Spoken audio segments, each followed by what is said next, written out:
नमस्कार मंडळी, श्री स्वामी समर्थ. तुम्हा सर्वांनाच अनेकदा एक प्रश्न विचारला गेला असेल, तो म्हणजेच तुमचा गण कोणता? देवगण, राक्षसगण की मनुष्यगण? मग तुम्हाला एक प्रश्न पडला असेल की हे गण म्हणजे नेमकं आहे तरी काय? या गणांचे महत्त्व आपल्या ज्योतिषशास्त्रात खूप विशेष मानलं गेलं आहे, कारण त्यांच्या आधारे कोणत्याही व्यक्तीची वैशिष्ट्य आणि जीवनातील आव्हाने समजू शकतात असं म्हणतात. ज्योतिषशास्त्रानुसार प्रत्येक मनुष्याला त्याच्या जन्माच्या नक्षत्रावर आधारित 3 श्रेणीमध्ये विभागलं गेलं आहे: देवगण, मानवगण आणि राक्षसगण. या गणांच्या आधारे माणसाचा स्वभाव आणि चरित्र ठरवलं जातं. या गणांचे लोक कोणत्या प्रकारचे आहेत आणि त्यांचा स्वभाव काय आहे हे जाणून घेतलं जातं. देवगण, मनुष्यगण आणि राक्षसगण या गणांवर अवलंबून प्रत्येक व्यक्तीचा स्वभाव आणि चरित्र वेगवेगळं असतं. हे गण आपल्या वागण्यावर, विचारसरणीवर आणि जीवनशैलीवर प्रभाव टाकतात. म्हणूनच आपण आज या व्हिडिओमध्ये या गणांबद्दल जाणून घेऊया.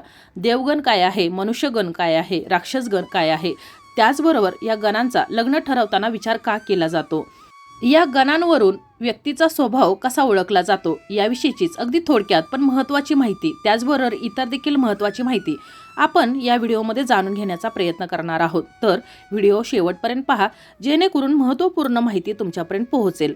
त्याचबरोबर चॅनलवर जर नवीन असाल तर चॅनलला सबस्क्राईब करा, जेणेकरून आपले असेच येणारे नवनवीन माहितीमय आणि भक्तिमय व्हिडिओ तुमच्यापर्यंत पोहोचत राहतील. तसेच व्हिडिओ पाहताना व्हिडिओला लाईक करायला देखील विसरू नका.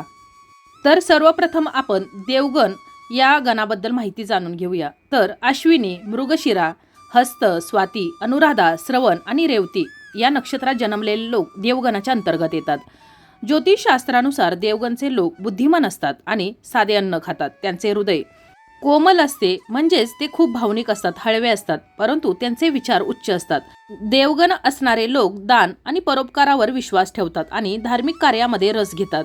त्यांची देवावर आणि उपासनेवर अपार श्रद्धा असते.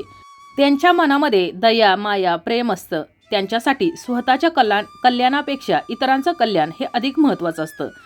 आता आपण ज्या व्यक्तींचा देवगण असतो तर त्या व्यक्तींचा स्वभाव कसा असतो याविषयी जाणून घेतलं. आता ज्या व्यक्तींचा मनुष्यगण आहे तर त्या व्यक्तींचा स्वभाव कसा असतो किंवा त्या व्यक्ती कशा असतात तर ते जाणून घेऊया. भरणी, रोहिणी, आद्रा, पूर्वा फाल्गुनी, उत्तरा फाल्गुनी, पूर्वाषाढ, उत्तराषाढ, पूर्व भाद्रपद किंवा उत्तरा भाद्रपद नक्षत्रात जे जन्मलेले हे जे लोक असतात तर ते लोक मनुष्य श्रेणीत येतात. समाजात माणूस श्रीमंत आणि सन्मानीय असतो.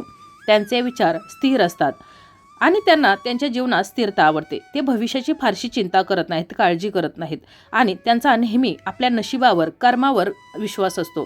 ते आपली जबाबदारी पूर्ण निष्ठेने आणि प्रामाणिकपणे पार पाडतात. मनुष्य संयमी असतो आणि त्याला संतुलित जीवन जगायला आवडतं.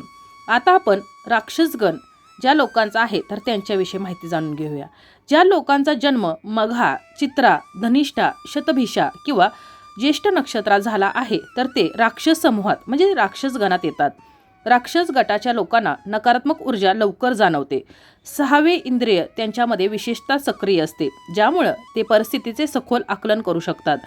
त्यांची इच्छाशक्ती प्रबळ असते आणि ते धैर्यवान असतात. हे लोक स्वभावाने स्वतंत्र असतात आणि त्यांच्या कामामध्ये कोणीही हस्तक्षेप केलेला त्यांना आवडत नाही. राक्षस गणाचे लोक त्यांच्या विचारात कट्टर असतात आणि त्यांच्यात राग येण्याची प्रवृत्ती ही जास्त असते.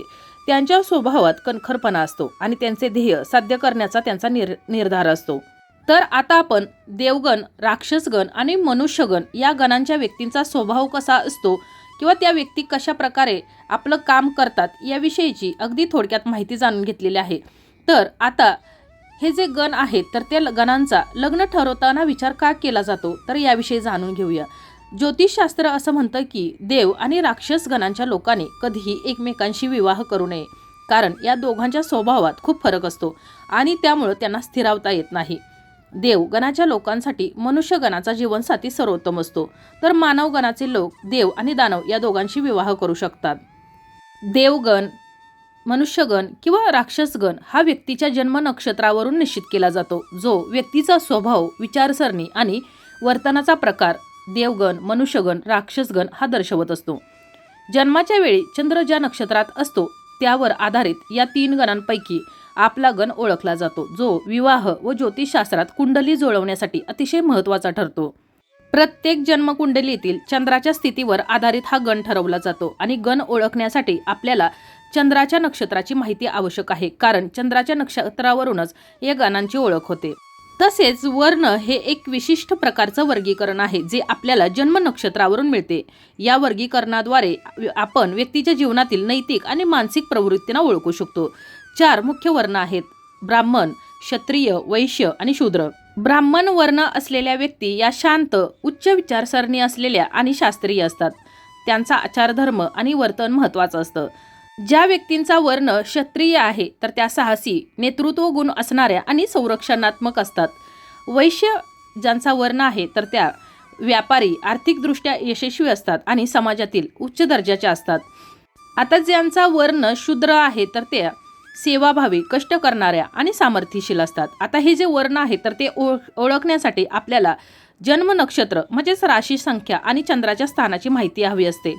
व्यक्तीचा स्वभाव म्हणजेच व्यक्तीचं मानसिक आणि शारीरिक गुणधर्म. स्वभावाचे विश्लेषण मुख्यतः त्या व्यक्तीच्या चंद्राच्या स्थितीवर आधारित असते, कारण चंद्र आपल्या मानसिक आणि भावनिक स्थितीचे प्रतिनिधित्व करतो. त्याच्या स्थितीवरून व्यक्तीची स्वभावशक्ती, इतरांबरोबर असणारे संबंध, कामकाजाची पद्धत आणि जीवनावरचा दृष्टिकोन ठरतो. स्वभाव ओळखण्यासाठी चंद्राची स्थिती, राशी, नक्षत्र आणि ग्रहांच्या प्रभावांचा विचार केला जातो.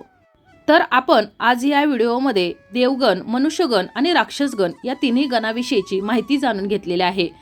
हे गण कसे ओळखावेत, त्याचबरोबर देवगण असलेला, मनुष्यगण असलेला, राक्षसगण असलेल्या व्यक्तीचा स्वभाव कशा प्रकारे असतो, या गणांचा लग्न ठरवताना विचार का केला जातो, तर कोणत्या गणानुसार कोणत्या व्यक्तीचा स्वभाव कसा आहे हे देखील आपण या व्हिडिओत जाणून घेतलेला आहे.